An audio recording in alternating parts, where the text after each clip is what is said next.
Welcome to the Billboard Mastery Podcast, where you will learn the correct way to identify, evaluate, negotiate, perform due diligence on, select the construction type, build, rent the ad space, and operate billboard signs. And now, here is your host, the guy that built from scratch the largest privately owned billboard company in Dallas-Fort Worth, Frank Rolfe. Monopole, I-beam, wooden telephone pole. So many options, but only one is right for your sign. This is Frank Rolfe, the Billboard Mastery Podcast. We're going to talk about the different sign construction materials, what they mean, which one's right, what the limitations are, what the benefits are, to help you make a better decision in building that billboard of what to build it out of. Let's start off with the top of the line, the Cadillac of the industry, the steel monopole, that giant single metal pole that holds the sign up. Now, what do we know about the monopole? Well, let's see. First thing we know is it has the biggest footprint of the various options as far as width or depth, because the monopole is going to be about 3 feet in diameter, all the way up to 5 feet in diameter. So you've got to have the widest amount of ground space to put that monopole in. Another thing we know about them is they're extremely durable. Monopoles came from the Alaska pipeline. Back in about the 1970s, and we had the U.S. energy crisis, they started building big pipelines to get oil faster from Canada.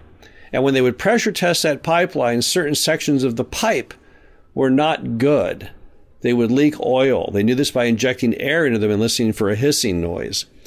They didn't know what to do with the pipe, and then someone had this idea that could be used for billboard structures, and that's where it all began. So this is very durable stuff. I've never heard of a monopole outside of a weather event ever failing. It's big, thick, rolled steel, like a Sherman tank. So pretty much once you have those in the ground, they're not going anywhere. They also have no height limit. A monopole can go to insane heights in the air. I don't think it's ever been tested to how high you could truly go before it would fail. I myself built once a 120-foot tall monopole. No big deal at all. And they come even taller than that. I'm not really sure of the limit of the highest one in the U.S., but I've seen them in cases, I think, where they're nearing almost 200 feet in height. Another issue with them is that they are the easiest to disguise, because a steel monopole sign, when painted brown, looks like a tree trunk from the ground. And then over the years, people have found other ways to disguise them. They can cover them with bricks, cover them with reflective mylar, so you don't even fully see it. But the big downside of the steel monopole, the real killer on them, is the cost. They are by far the most expensive type of billboard structure. How much more expensive? Well, they're about at least double the cost of the next most expensive option, which is I-beam. So we call them the Cadillac of the industry because not only are they the most attractive and longer lasting, but like a Cadillac, they're also among the most expensive of the various car brands. The next type is called the I-beam. Now, what is an I-beam?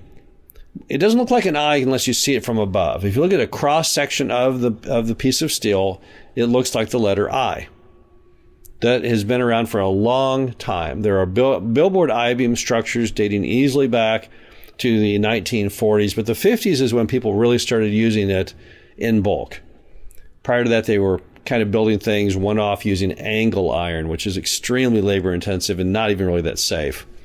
So the I-beam has the skinniest footprint of the metal options because the I-beam is not really very thick. So typically, in the same expanse of depth you put in that monopole, you could probably put in 2 to even 3 I-beam structures. So that's a strength. If you have not a lot of room between the property line and the side of a building, an I-beam may be the only way you can pull that off. They're also very long-lasting, just like the monopole. They're metal.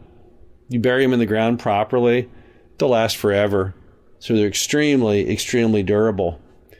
Now, they can also go really high in the air, but they do have some limitations. The problem with I-beam is that I-beam is only strong in one direction. So the flat part of the eye on either side, that is where the power is. But sideways, where they're not that thick, they don't have that much strength. They're not quite like a spaghetti noodle, but if the wind hits them just correctly and pushes on them sideways, they can fail. Now, to keep them from failing, they weld cross members based on the height to try and give the I-beams rigidity, but they can't go nearly as high as the monopole. At a certain height, it would be too dangerous because they do not have enough structural integrity to handle weather at super high heights, so that isn't going to work. Now, they're also a whole lot uglier than a monopole. No one has ever thought of I-beam structures as being attractive. They're the ugly duckling of the steel options. So that's a real problem. And many property owners aren't going to let you build I-beam because they're going to say, it's too ugly. But the main reason people use I-beams over everything we've discussed is it gives you that permanence of the monopole at a fraction of the cost. So it's going to deliver the benefits of steel, although not the visual benefits of the monopole, at a much reduced price to the monopole. So if you're looking for a sign that'll be there forever, but you don't want to pay top dollar for it, then the I-beam is the next option. But then there's another option. Good old-fashioned wooden telephone pole. The original. This is how they built billboards when they first brought them out back 100 years ago, as they were all made out of wooden telephone poles. Basically, wood cut into a pole, treated with creosote to keep insects out of it. So why would you build a sign out of a wooden telephone pole? Well, number one, it also, like the I-beam, does not have a very thick footprint. So that's a plus. So if you had very narrow amount of land between the property line and the building, you can get a wooden telephone pole in there. And they can go kind of high, but not super high. Wooden telephone pole signs typically top out about 60 feet in height for a couple reasons. Mainly the fact that they don't make telephone poles much higher than that. The other is structurally, it's a telephone pole, and it would snap. So you can't really go super high with them. Another problem is they have a shorter life because unlike the steel monopole, they rot. So when you bury them in the ground and you leave them for decade upon decade, they can rot. And when they rot, what happens ultimately is the poles can break. So you do not have that permanence feature of the metal sign. And then one really big problem with them is they're ugly. We all know they're ugly. That's one problem with all wooden telephone poles. They're not visually attractive. But why do people do them? They do them because they're by far the cheapest. You can build a wooden telephone pole billboard for a fraction of an I-beam, which is a fraction of a monopole. So if the whole point is to deliver a billboard at the lowest possible price, then wooden telephone pole is the winner. Now, how do you pick between these the appropriate one? Well, it goes back all to the pluses and minuses we just discussed. If you've got a very narrow strip between property line and building, and your budget will allow you to do it, you'll go I-beam. It may be the only thing that will fit there. If you've got a property where you're not that concerned about the aesthetics on the ground and you want to do it permanently, once again, I-beam may be the right way to go.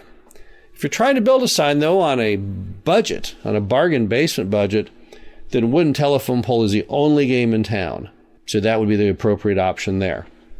But if you're trying to build a Cadillac sign, a permanent sign, a top-of-the-line sign, steel monopole is the only way to go. That's the accepted standard.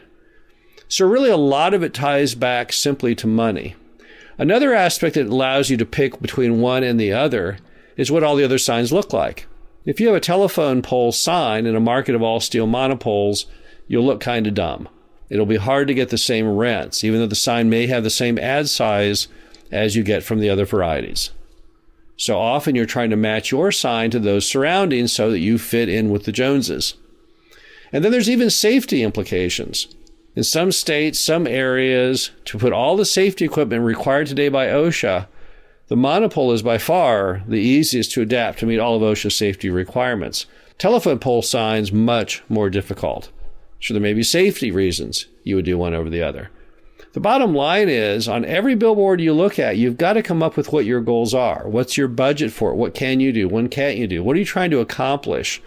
And then you work backwards to match that to these different types of structures. You don't start off saying, every sign I'll ever build will be monopole, because it won't. There'll be times when a monopole would be inappropriate, but there may also be times when the monopole is the most appropriate. The key to all of this is simply matching the product type to what the goals of the structure are. As long as you can accomplish that, then you've made the right choice. This is Frank Rolfe with the Billboard Mastery Podcast. Hope you enjoyed this. Talk to you again soon. Thank you for listening to the Billboard Mastery Podcast. Be sure to visit us at www.billboardmastery.com, where you can find past episodes of this show, plus an array of information to help you successfully build, buy, and operate billboard signs.